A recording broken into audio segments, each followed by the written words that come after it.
today we are going to be talking about how it is actually possible to build $1 million real estate empire, multi-million-dollar business empire. with as little as $3,500 down, some work, elbow grease. and you could use that money to just snowball and just build a whole entire real estate empire. Exponentially growing it. It's almost too easy. It's just about getting started, finding the right deals, and just keep working from there, and figuring out the group of people you're going to use, and just the certain deals you like, certain areas you like, and building it all the way from the bottom to you could have hundreds of rental properties, and because that's basically what we're talking about today is rental properties. Yeah. Flips are a whole separate subject from this. Even though you can still do it, it's a little different. And using your FHA loan, you're going to start off. Yeah, so I'm sure as soon as we said that you could start this whole real estate empire for like $3,500, you guys are probably already thinking, Skeptical. no way, yeah. But so basically how this works is if you're a first-time home buyer, you can apply for an FHA loan. So that allows you to buy a property for 3.5% down. If you qualify, you need to meet like certain requirements, like credit score. It doesn't have to be crazy. I believe it's 680 for the 3.5%. Yeah. And you basically apply for this, and 3.5% down. So say you find a home that is worth $100,000, then you buy a home for $100,000. It's actually worth more because you're not going to buy Buying a home. a wedge deal like our YouTuber Meet Kevin talks about. Yeah, so you're not gonna go buy a $100,000 house that's worth $100,000 because that's not a good investment. So you're gonna buy a house for $100,000. It's already worth about $115 because you got a good deal. And Maybe 120. Yeah, maybe 120. And then you are gonna take out this FHA loan, and then basically the property's gonna need some work. I mean, we're talking about a $100,000 house, but that's where you're gonna actually make a lot of your money is the work that it needs. Definitely. And then I know you're probably thinking, well, it's $3,500 down, and then I have to go and do all these repairs and spend another blah blah blah amount of money.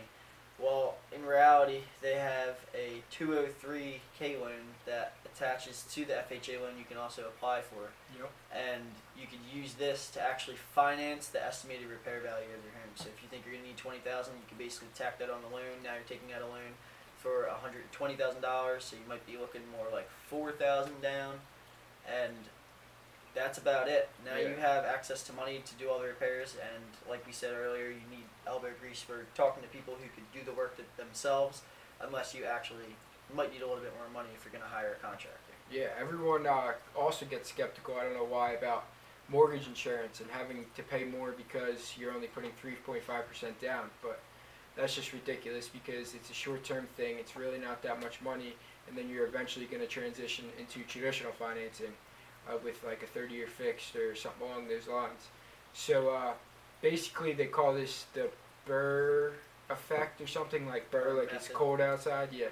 And you're going to buy the house, get the wedge deal, buy a $120,000 house for $100,000 with 3.5% down. So you put $3,500 out of pocket, closing costs, all that kind of stuff.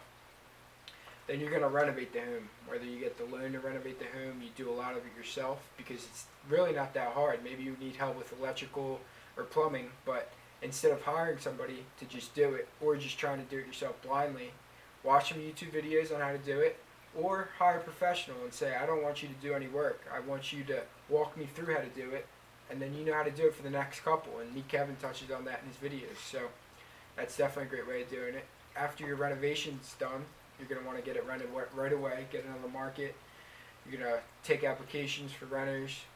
You're going to make it so your house is going to get rented at a good price where it's fair market value for renting in the area. And you're going to get it rented, and right away you're going to refinance it. The only problem with the FHA loan is, this is how you do a traditional mortgage. FHA loan is you have to live in the property for a year. You have to claim residence there.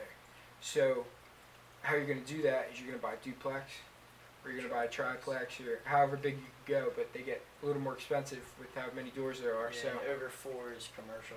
Yeah, and so and everything, it's a whole different process. So you're going to buy a duplex. Take everything I just said, but with a duplex. Buy it, make the money on the wedge deal, renovate it, do the same exact thing. You're going to live in half, You're gonna rent the other half out. You're gonna have them paying for your mortgage. You might have a little bit out of pocket, but you could live there. Fix up the other half, so you only have half the renovation that you have to put up or actually work at, and work on the other half while you're getting more money and while you have time. And then after you renovate it, That's when you refinance it. no, you rent it. After you renovate it, you rent it. You said rent it already. You already Oh, talked about okay, renting it. good. So after it's rented out the one side, then and you have everything all nice and fixed up, maybe a few months down the line, everything looks a lot better. So then you're going to refinance. So this is what basically the whole magic of how you could turn this one Leverage your property. money. Yeah, you can turn this one property into a whole entire real estate empire because you don't need to come out of pocket really any more money at this point. So you're going to go get an appraisal on your house now. So you bought it at 100 and you know it was worth 115, 120 when you bought it in the first place. Now you did maybe $10,000 worth of work, tops probably. You could really, depending on the buy, it could be a lot less, 5 if you do the work yourself. So then you're going to take all that into account, and then you get an appraisal. So say the appraisal comes in at, now the property is worth, it was 115, now it's worth 140. So now that difference that you made is equity in the property. So you can now take that, you can go to the bank, and you can say, look, I have $40,000 in equity in my house. And So- it's getting rented. Yeah, and it's getting rented. So now, the bank sees that, and they say, okay, I'm going to give you, because it's a secured loan for them, because it's actually your money, and they're going to give you a home equity line of credit. And this is generally a low interest rate line of credit, and the best thing to do with that is now you basically have a checking account, or not a checking account, but a line of credit that you could use to put a down payment on another house. And your other house, you don't get the advantage of the FHA loan because it's not your first home anymore. But you still are getting the advantage because that $40,000 came from that, and then you basically just roll it right into the next one. So now you could put $20,000 down on a $100,000 house, have $20,000 for renovations, and as soon as that's done, refinance again and repeat. Yeah, so just to run down as far as we are right now, you're gonna put in $3,500 for the down payment. You have some closing costs. I don't have the numbers at the top of my head. You have some closing costs. Let's say what, $1,000, Yeah, $1,500. So say you're in $5,000, and then you're gonna have an appraisal. You're gonna have renovations. So that all depends on your area and what you're gonna do. Whether you're gonna fix it yourself, you could do it probably as low as $5,000, or you could hire contractors and it could go as high as you want it to go. And so you'll be in with the renovations too, and then you go in and you take out that money, and you're going to get more because you bought a wedge deal than you already put in. You put a down payment on another house. You do the same exact thing: buy, renovate, rent, refinance, repeat.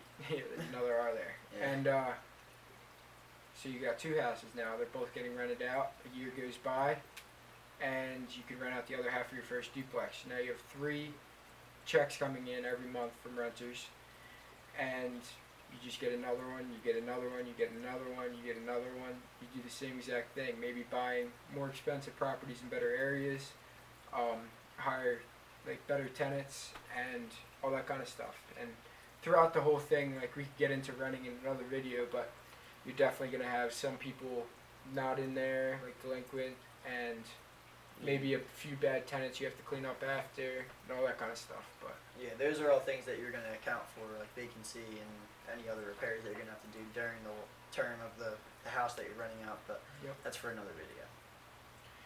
yep. So that could easily, I mean, we just did work for a guy that is 33 years old.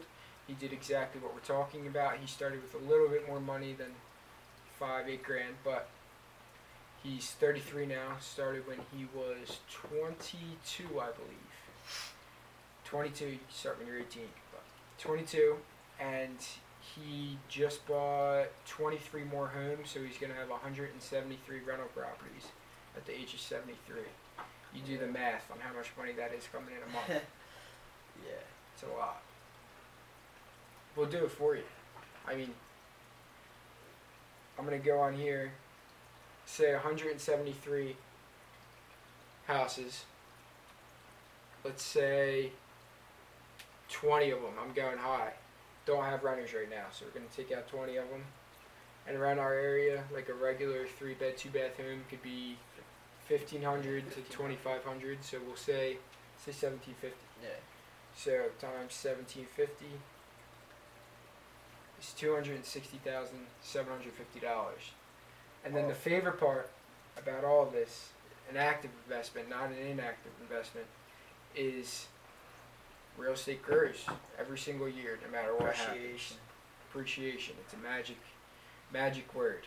And with appreciation, another secret not a lot of people know is you claim depreciation on your houses. So you're gonna have all this income. It's all, say you have $1 million in real estate, it's gonna grow 3% every single year with you doing nothing, because that's just how the market goes. And then after appreciation, you're gonna have depreciation. As a tax write-off. Yeah. Is that how you say it? Depreciation? Yeah, depreciation. Depreciation on your taxes, which is a big tax write-off, and that's how big people in real estate like Donald Trump himself didn't pay taxes, was depreciation on all the properties he owned. Yeah, I mean, we could make countless videos of all the benefits of real estate, but the main topic and point of this video is just to encourage some of you guys to actually realize like what you could do with not a lot of money. I mean, it seems like a lot, but I mean, if you can just keep saving, working hard, and get like $10,000 and go through the whole process, once you make that initial investment, you're going to be basically using your house to pay for other houses for as long as you for the rest of your life. You're set up for success. Yeah, And I mean, it just keeps growing and growing. yeah, and I know he touched a little bit earlier how the market grows 3% every single year, and some of you guys might think, oh no, real estate could crash, blah, blah, blah. If you have to just take it into account, when you buy a rental property, you're looking to hold for the long term. So obviously the market, we all know, goes up and down, but if you draw a line through it, then on average it's going up 3% a year. So don't... With inflation, with everything. Yeah, so the only way you're going to be losing out on that is if you get scared and the market drops and you end up selling real low, and then a few years later you're going to be probably pretty mad about that, considering it's just going to eventually go back up. Definitely. Real estate's, ask any rich person you know. It's a great business. Real estate's made more millionaires than anything else in The world. the world, I think. Not just the United States. So take the step. Go buy yourself a house. Sounds crazy. Go buy a house with 3.5% down. Renovate it. Rent it. Refinance it. Repeat. You just keep going from there. You'll thank us later. Yeah.